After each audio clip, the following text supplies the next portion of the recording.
from Macallan. And hopefully all of you tasted that, yes, they come from the same distillery, but they're different. And not one of you asked me, how old are these whiskies? And that is a beautiful point, because you loved them, and you weren't judging them on age, you were judging them on flavor. So I urge you to go forward and judge a whiskey on flavor and not age. If it works on your palate, drink it. If you like it, drink it.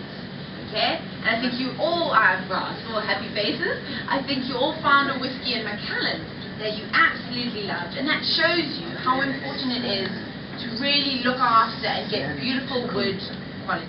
What happens at Macallan, we have this huge investment in wood, so we have very, very good stock available. So our whiskey maker, Bob Delgado, goes to the warehouse. Let's say there's a beautiful big barrel of Macallan that's been aging for 14 years. What were you doing 14 years ago? What was it doing before? Well, it was whiskey. It was whiskey. So now, Bob Delgado takes this whiskey, gets a sample out the cart, and he goes, oh my word, this is amazing.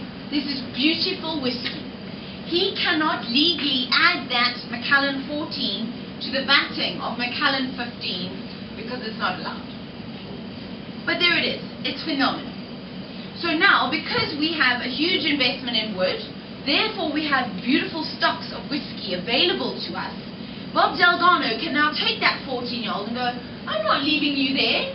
You are phenomenal. And he can put it into Sienna and create a beautiful flavor profile and call it Sienna and work on wood quality and first fill versus refill and American versus Spanish rather than age. A lot of distilleries won't be able to do that because what they use is American bourbon barrels, and that flavor profile is very one-dimensional. Because we use American and Spanish sherry casks, we have lots more dimension, lots more color and flavor to play with. So, no, we don't have an average age, we're not talking average age, we're talking cask quality. It is the most northern distillery in Scotland. You do not get any more north than Highland Park. It is not everyone's cup of tea. Highland Park is a whiskey drinker's whiskey.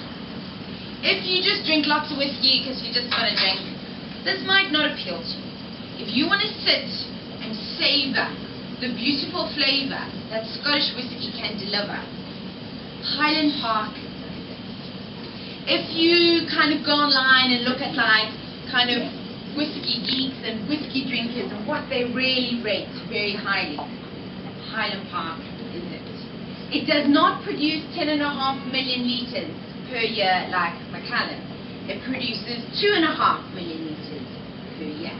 We make whiskey the same way we made whiskey in 1798, hands-on, traditional. The peat that we use to dry our barley, that smoky stuff, no other distillery in the world uses it from where we get our peat. So no other distillery in the world has the same smokiness as Highland Park. Often somebody will taste a peaty or a smoky whiskey and go, don't like it. And then you say, oh, taste Highland Park, it's a little bit smoky, don't like it. Because they have that connotation of other smoky whiskeys. Ours is unique because no other distillery uses our peat. So the smokiness you're going to get is much more aromatic than some of the other whiskies. They would classify that smokiness a little bit more medicinal. We do not use American bourbon casks for the maturation of Highland Park. We use sherry oak casks.